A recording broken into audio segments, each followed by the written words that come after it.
Rachel and Dylan from Daisy the Van on Instagram or Adventures with Rach on YouTube. So we're travelling full time at the moment. We have been on the road for about 3 months now and we've just left Perth. So yeah, we've just started our trip. We're thinking we're going to be gone for about a year, but who knows. So yeah. We decided to do the big lap because I needed a holiday. So why did we decide to do the big lap?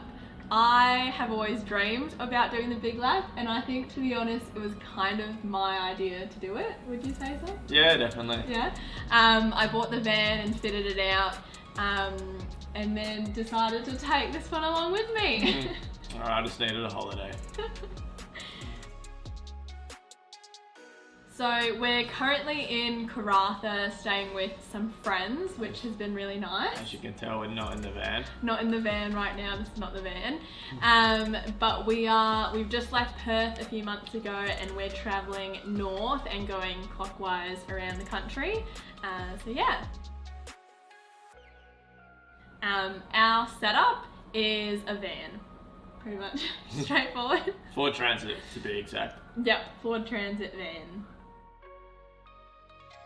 So we've been tending to stay at free camps as well as cheaper caravan parks. We tend to try to avoid staying in like the expensive caravan parks. So yeah, that kind of a bit of everywhere. Yeah. Yeah. The best camping spot definitely would be Red Bluff. Yeah. I feel like that answers like the next 2 questions. So what is the best camping spot you've stayed at and where is the best place you've been to? To me, answering the question, I think Red Bluff. We weren't sure what to expect from Red Bluff and we weren't even sure if we were going to make it out there, but we made it out there in the van. We just had the most beautiful weather and the best spot like right on the beach. So that so far has been my favourite place and the best place we've camped at. Also because we swam with manta rays, so it's like a bucket list item for me. So I loved Red Bluff. Coming in at a close second would definitely have to be Moore River, the very first camp spot. The first camp spot we stayed at when we left Perth was like this rest stop on the side of the highway where you can hear all the trucks going past, and for some reason Dylan just loved it. It's nice. It's a nice little river spot. It's good. Maybe it's just because it was the first night, so you just enjoyed it that much. Yeah, maybe. Tasmania? Yeah, Tassie. Yeah, we're both pretty pumped for Tasmania. I've never been before, and Dylan has family or just friends? Yeah, family. Yeah. I've been there a couple times. Yeah, so we're pretty keen to travel around Tassie in the van because we've heard it's really good for free camping and that as well.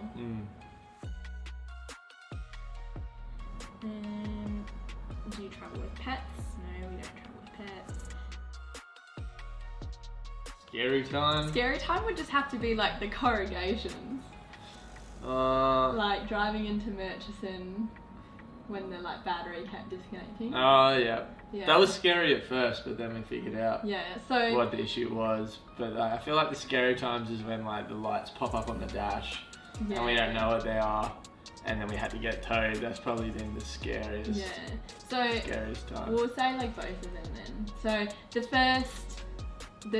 one of the scary times we've had is on corrugated roads, and for anyone travelling in a van, you know what it's like on a corrugated road. And we've heard a lot of people with specifically Ford Transits who like hate corrugations. And we were going to Murchison House Station in Kalbarri, which is only 4 kilometres of dirt road, but really, really heavily corrugated. And pretty steep, but not steep. Yeah, and it was raining when we were there as well, and it was one of the first heavily corrugated roads we had been on. And we're driving along trying to hit speed, like what everyone says you should do, and then with the battery just started disconnecting and lights flashing on the dash. So ever since then, we now travel on corrugations nice and slow and just take our time with it. You know, most people we talk to, they talk about hitting speed on the corrugations and picking up enough speed that you don't feel them as much. but then our battery kept disconnecting. So we were chatting to some girls at the spot where we were just staying, and they were like, we just take it at 20 Ks, take our time, we're not in a rush. So I think that's what we're going to do here on out. None of this hitting speed, just taking the time and enjoying the bumps. And yeah, the other time, I don't think it was that scary, but the other time, It's just the lights on the dash. Yeah, got a little bit scared, I suppose, was we were leaving Carnarvon and a light came up on the dash and Dylan was in the passenger seat and checked the manual, and the manual just says it's a malfunction light and doesn't actually tell you what the issue is. So we ended up getting towed back to Carnarvon and it was all fine in the end. But yeah, like it was like 2 months in and we already had to get towed. The electric the electric tennis racket, which is the best fly swatter and bug killer we actually own. Yeah, I can't remember who Your brother got it saw for it you. on. I think I saw it on NAS Adventures Instagram. If you guys don't follow them, you should. But I remember seeing one of their videos and them saying that electric fly racket was the best. And so my brother bought one for us for Christmas right before we left. And yeah, it's been pretty good on the nights where we've had the doors open and there's been a bunch of bugs that come in, and when you're like ready to go to bed, you close the door, just get the electric tennis racket out and kill them all. I feel like there's 3 things that I've got in mind, so that's one. I only had that one. I reckon the JetBoil is pretty good. The JetBoil is so good for boiling water for like teas and coffees. It's nice and quick. And even soups, like when we're really lazy and don't want to cook anything big, we just cook soup in the JetBoil. Which rarely ever happens. And then to me the third one is the MukMat. Yep. The MukMat's pretty good.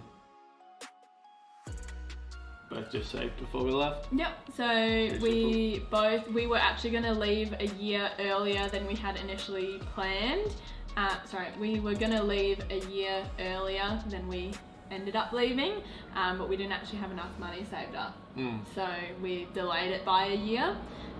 Saved up as much money as we could, but we're probably going to stop and work somewhere anyway. So I'm also a photographer and videographer, so I'm hoping to start making a little bit more money from content creation and getting like photo gigs on the road. So I think we spend on average about $500 a week. It kind of fluctuates a lot around that, but the most expensive thing is fuel. Yeah, with the fuel prices at the moment in Australia, it's definitely the most expensive thing. Definitely. Yeah. That dump points existed.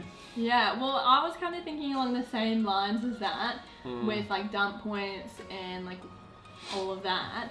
I assumed that finding places to fill up with water and like dump our toilet would like take a long time, and we would struggle to find those spots. But so far we've been fine. Yeah, maybe when we get over East it'll be more difficult, because I feel like a lot of people say, you know, it takes up your whole day and all of that, but we've been fine. We've been able to fill up anywhere. I feel like I knew what caravan parks were, but I just didn't know where they were around me back in Perth. Oh yeah. So I feel like when we get back home, I'm like, oh, there's a caravan park over there. Oh, there's a dump point there. Okay. Yeah, all those things that you don't Never need. really thought about. Yeah, all those things that you don't need when you're at home, but when you're actually in different cities and different towns, they're your necessities. Alright. That was a pretty simple question. Yeah? Yeah. How would you answer Seeing new places, meeting new people. Yep, seeing new places and meeting new people, definitely up there. I think as far as like my favourite thing about how we are travelling is being able to travel as slow as we want and spend as much time in one place as we want before moving to the next, because we've essentially like haven't booked anything, like we're just taking our time with going place to place. Whale sharks. Our biggest spend is whale sharks so far. I don't think anything quite comes close to that. Yeah, no, so whale sharks has definitely been the most expensive thing, as well as scuba diving for me. For yourself, yeah. 2 things that were definitely worth it. Yeah. wish you a great time. Yeah. But I don't think there's a close third to any of that because they were all pretty expensive and our biggest splurges so far. Yeah, but I reckon the whale sharks was definitely worth it. Like it's such like a bucket list item thing. I've said that I've been wanting to do it for years, so it's nice to actually have done it. Yeah. Alright, so that's it from us. Thank you so much for watching. Please follow us on Instagram, check out our YouTube videos, because we're just at the beginning of our lap really, and we've got plenty more to see. And plenty more things to come. Yeah, thank you. Thank you.